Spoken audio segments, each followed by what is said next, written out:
What up? What's up? Go for it. Cool. We're on. We be going. We're going. We're doing it. We're So recording. is it just audio with these things, or is it video too? Well, it's video too, but whatever. Oh, dangerous, Brian. Hey, it just makes me look good. That's what we're here to do. I mean, we can do whatever. I mean, it's all good. We're not even No, in the same room. We don't need to make eye contact, longing eye contact. It's fine. well, I won't be making eye contact, but Plus, you know. dude, anybody who would be like, "Oh, I can't believe he would record a Zoomcast while he's driving," is looking Why at wouldn't their Spotify account while they're driving in traffic, flipping it through Instagram. We're all guilty of it. I just don't even want to hear about it. Cool. This life we live. This life we live, bro. This life we Cool. live. Yeah.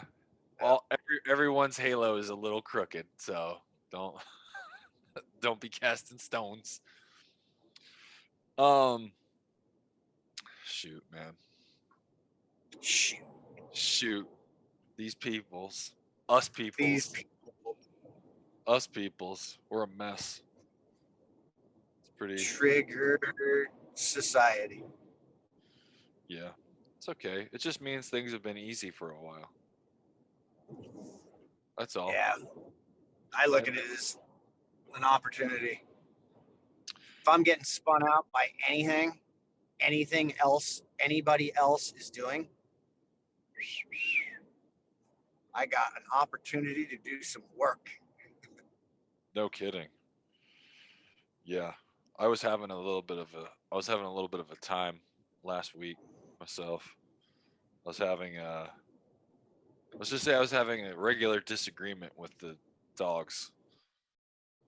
So I was at my threshold for tolerance with dog disagreements last week, and Kilo. Tommy's back. I mean, Kilo. Kilo's he's the oldest, right?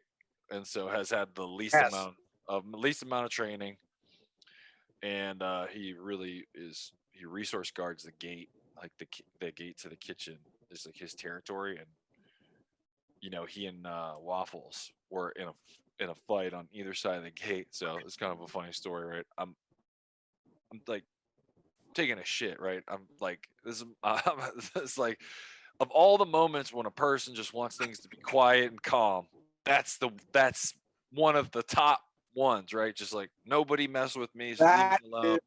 Awesome. Right? And so then I just hear Tommy's in the kitchen by herself, and I just hear gah, gah, gah, gah, gah, gah, and I'm like, oh shit. So I'm like come running out of the I lost him. Okay, so you were going yeah, so and the dogs are going out. The dogs are going at it on either side of the gate, and I'm like, and I hear it. Sometimes it's just like a momentary like like they just have a short disagreement and it's over, and that happens. Hey, if you live with siblings, it's gonna happen, right? But it just continues, and so I'm like, oh man, Tommy's by herself. She's not gonna be able to break this up. So I come run out of the bathroom. I'm barely have my pants up over my ass, and I grab Kilo around the waist and basically like scoop him up off the ground, and I'm pissed, right? I'm like, obscenities are flying. Carry him up the stairs, put him at the top of the stairs, close the gate, and I'm bitching up a storm. And I go back, whatever.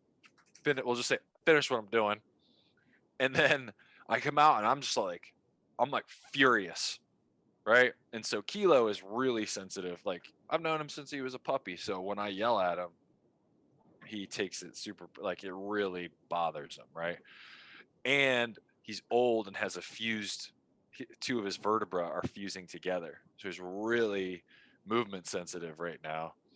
So I scooped him up because he was fighting, went up, and then that night and the following night he had a lot of problems sleeping. I was like crying all night, and I got terrible sleep, and like these things just compounded in me being an angrier and angrier person, right? And so like, and I do generally speaking, I'm like a pretty laid back person, but if you wake me up in the middle of the night, it's like I'm a different human being. And sometimes I don't remember it. Like if you wake me up in the night, I might be say something really horrible and be mean, and I didn't know this, of course, until I was married, and then go back to sleep and wake up and be like, "Hey, good morning," and have no clue it happened. But in any case, we get in an argument in the middle of the night about who's going to take care of the dog, and I'm like just pissed off about the dog crying, and I end up having to come downstairs and wrap him in a blanket, sleep with him, and sleep with him for like an hour, and I was just like furious that day and the next day. And then I'm like, at some point I realized like, wow, this is a tremendous waste of energy because Kilo is not going to change on his own, and I have chosen to live with this dog. And so if I continue to be pissed off, this is on me. So I was like, I got to get over this shit. Like, and it was literally like, it seemed like this change happened in like 10 minutes where I was just like, what am I doing? Like, this is stupid. I was like, this is just dumb. It like ruined a work that I was doing, like recording some content for work. And I couldn't get my thoughts together, and I kept messing up the videos. Like, I'm done today. Like, I was mad. Like, oh, I didn't get sleep. Of course, when you're in that cycle, it's always something outside of you that gets the blame. This happened, and so now I'm like this, right? Like, oh, this thing outside. Oh, the dog. That's why I'm like this. And then you get to a point where you realize, like, no, you're like that because you're allowing for this situation to generate this response and then perpetuate this behavior. And I was like, and it doesn't mean like, hey, there's no problem at large that should be addressed more systematically. But I was like, wow, this anger is serving no one. And it's like, it made me think like, one, I'm glad I'm glad one of the days I did the testing that we're working on right now. And boy, did that reflect what a horrible state I was in. Oh my God. Like my CO2. So generally my CO2 tolerance at rest is in the high 60s, 70s when I'm doing no apnea or anything. It was like Yeah. 37, which is Oh, yeah, because I hadn't have sleep, and I didn't do my training stuff, and I was super angry, and I was like, oh, well, look at here. Physiology, once again, does not lie. Like I had this story in my head. My body was like, hey, dude, no, it just turns out you're being a prick. So why don't you just stop? Right. So it's so funny, these little cycles that we get ourselves into and how good we are at self-justifying them. growth goes to where energy is directed. No kidding. And lucky for you, that's not a highly energy directed state. But I can tell you in my past, that was, Oh, you mean letting that anger out?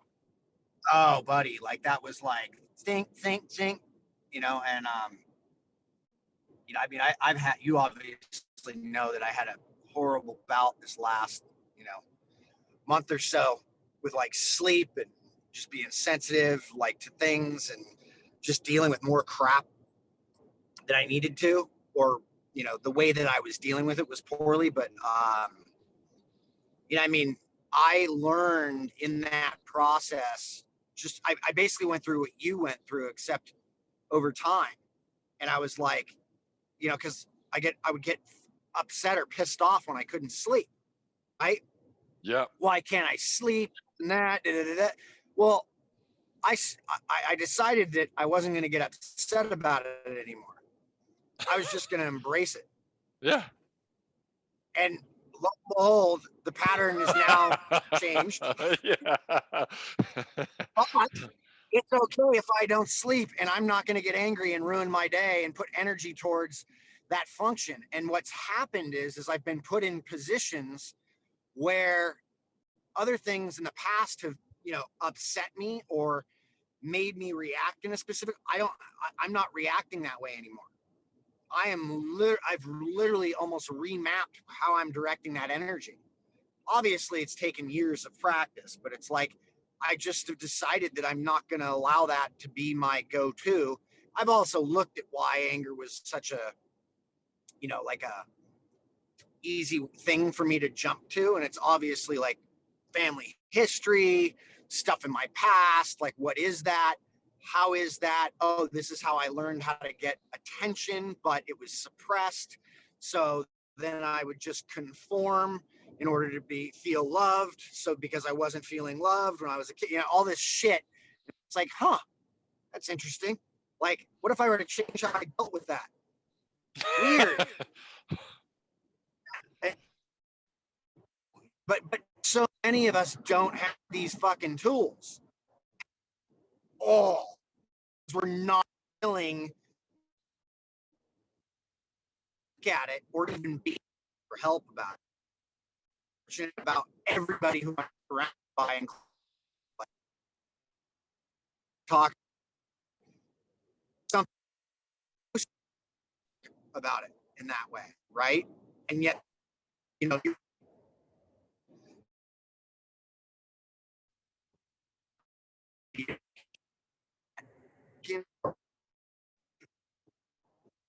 willing to show that part, right? It's what you need more of, talking about it, because this is why even when you're training, shit goes wrong, because you don't have the tools to understand why you're reacting the way you are and not getting the results you think you should be getting, because they're based on external values versus. Yeah. Well, this like we had somebody in the shift member group recently who was having a legitimate, difficult time engaging in some of the new practices. She said, "Hey, some of this seems like it's beyond my capacity, and it's been really frustrating for me." Um, and I was like, "Okay, well, what an opportunity for us to talk to her, more directly." And I said, "Hey, it's okay, that first of all, that these recommendations are very general, and that don't feel like because something says 1 minute hold, like if you can't do a 1 minute hold, that makes you somehow bad or you shouldn't be here. Do the best you can. And over time, you'll have some benchmarks for improvement, because eventually, if you keep trying, you will." But I said, "Hey, that gives you an opportunity to confront your frustration with your inability to do this. And then therein is the value of the practice for you, because it doesn't really matter in the grand scheme of things if you can do horse stance for a minute. It doesn't matter. It really, like, you're not going to get a new job or, win the gold medal or anything because you can hold horse stance for a minute. The point is to confront those emotional things in a semi-controlled environment like your practice, so that when they come up other places, you go, "Hey, I know what this is. And I have some tools now." Right. And so that's actually and those are things that we are purposefully designing into the way that we structure our training, so that you will confront those moments.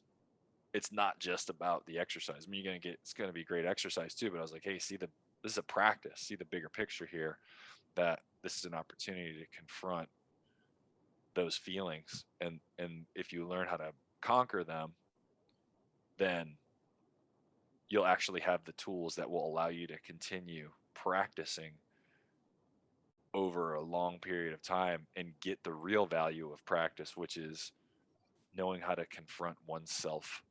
That's the real value of practice. It's not That's why and I'm not saying there's anything wrong with performance driven goals, but that's why on the other side of performance driven goals, there's usually massive depression. Because it's like, now what? Yeah. Right? Now what? Well, I did it all. but that's precipitated by anxiety. It is. So then you have a pendulum that swings back and forth. There's what the yes. That's exactly it. Yeah. I just listened to a fantastic podcast Tim Ferriss did with Jim Lehrer. Mm-hmm. and he's a psych guy, and he was talking about this stuff and like getting athletes to start writing things down. And he's worked with all these world champions, and it always started with getting them to journal and write stuff down and understand it and really map out what they really wanted. And it was so funny because when he got them to write down what they really wanted, it never had anything to do with external. Yeah, it was how And it was that across. yeah, it's how that Yeah, external and like he's thing. done it with thousands of people. Yeah, he's done it with thousands of people, and he's like, I've done this with groups of people, and they all thought they were cheating because they basically all had the same answers. And it's like, it turns out being human is being human. And when we start to drift off into this outward space of like external grab, we start being shittier to everybody else. Well, it's all those sort of like the facade of external control is about like I don't feel like I have control over myself, right? And so I'm going to try to Oh, yeah, control man. what's No, out 100%. here. 100%. Yeah, we grab for control of things we have absolutely no control over because we aren't controlling the thing. We don't understand how to control the thing we can. Yeah. Yep. And that's like Yeah. we were saying, when you and I were texting back and forth the other day, is that we have this prediction machine, right? But the prediction machine is Yep. actually designed to predict how what's going on inside, how that's going to deal with energy.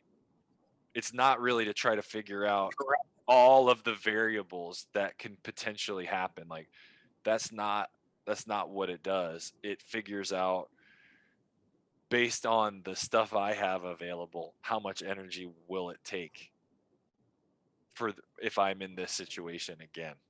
But it doesn't go, well, it's like catching a ball. It's not, people are like, oh, your body is doing all this like mathematical trajectory. And I'm like, no, that's our interpretation, right? But it's making an estimation based on the last time that it happened. And that's why it takes repetitions. That's why the saying is repetition is the mother of all learning, right? So be careful what you Yep. practice. Careful, careful, careful.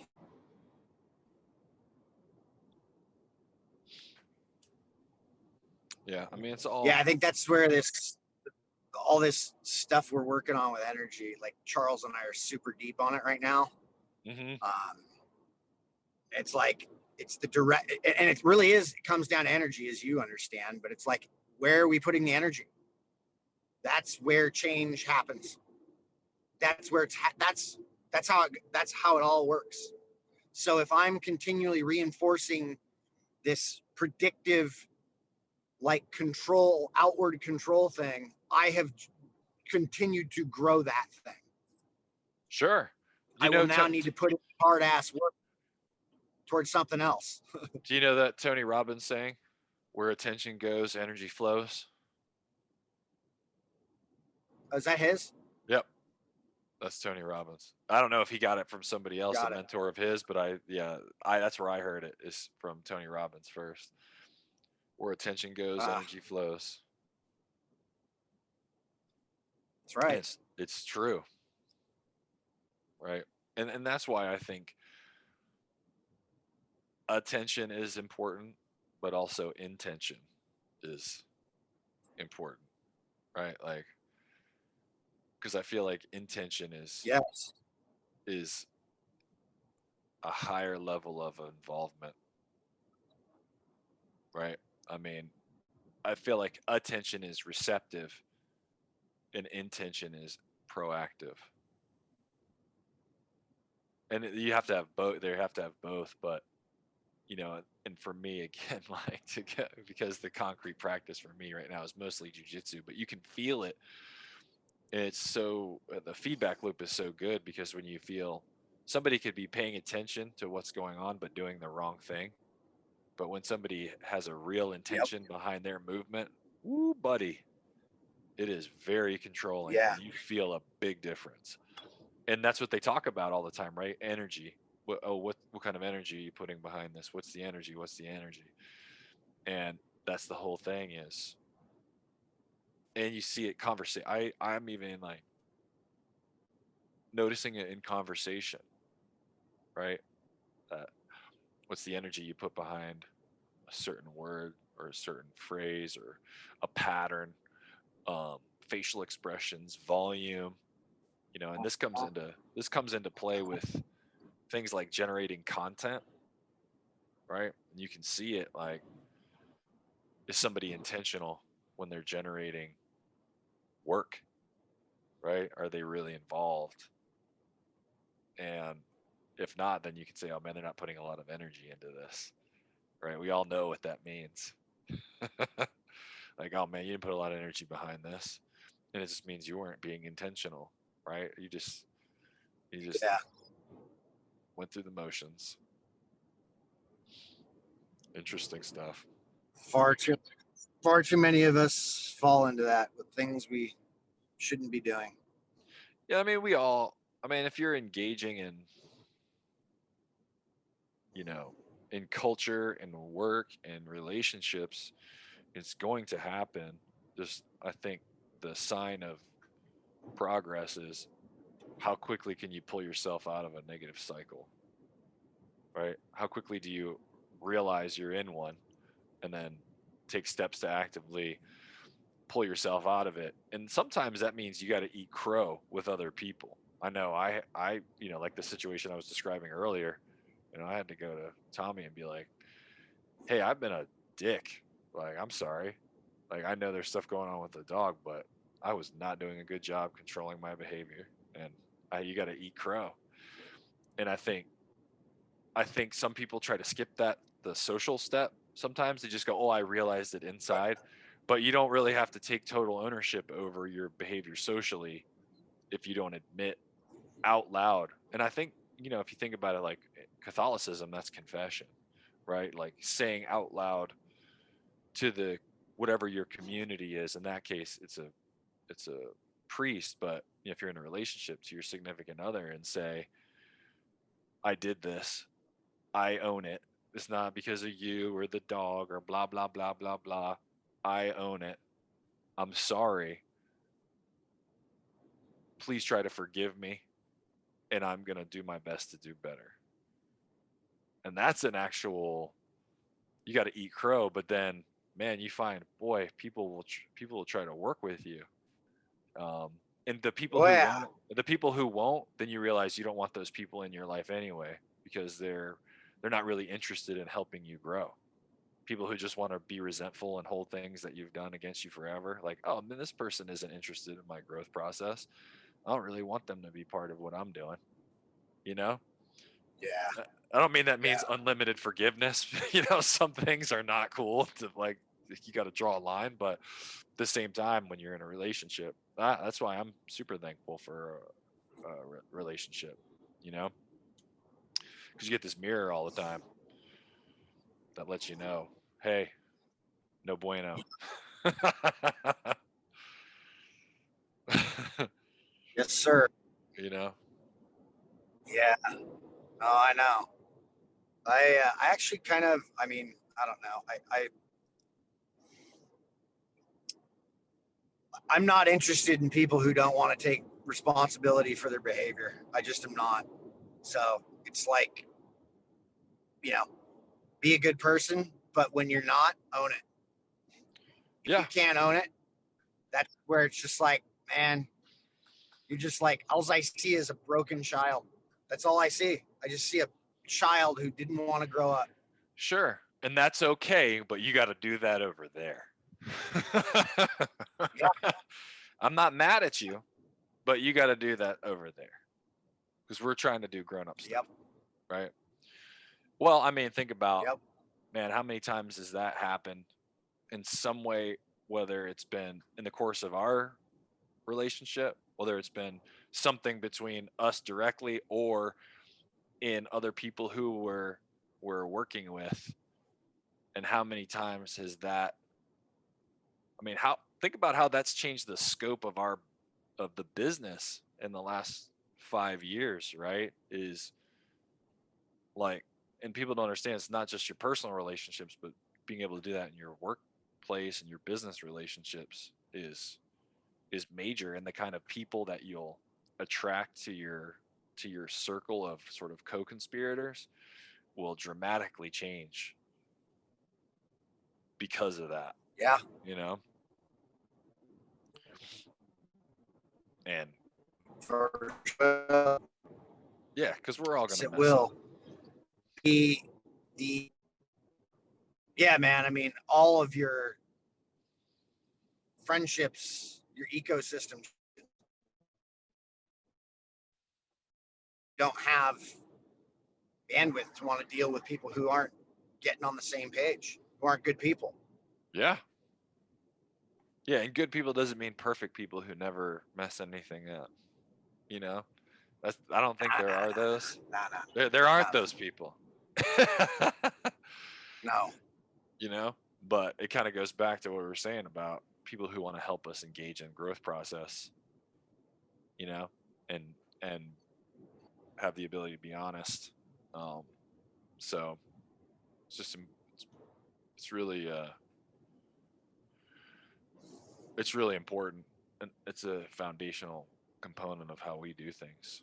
I mean, it's in the shift core value system, right? Yes, it is. It's right there, right at the right at the genesis of the company in its current form. Like, hey, here are the qualities we expect of ourselves on this team. So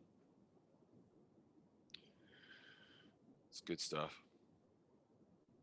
Yeah, it is good stuff. All right, I think that's a good place. I'm gonna stop. That's a good place. It's a good pause.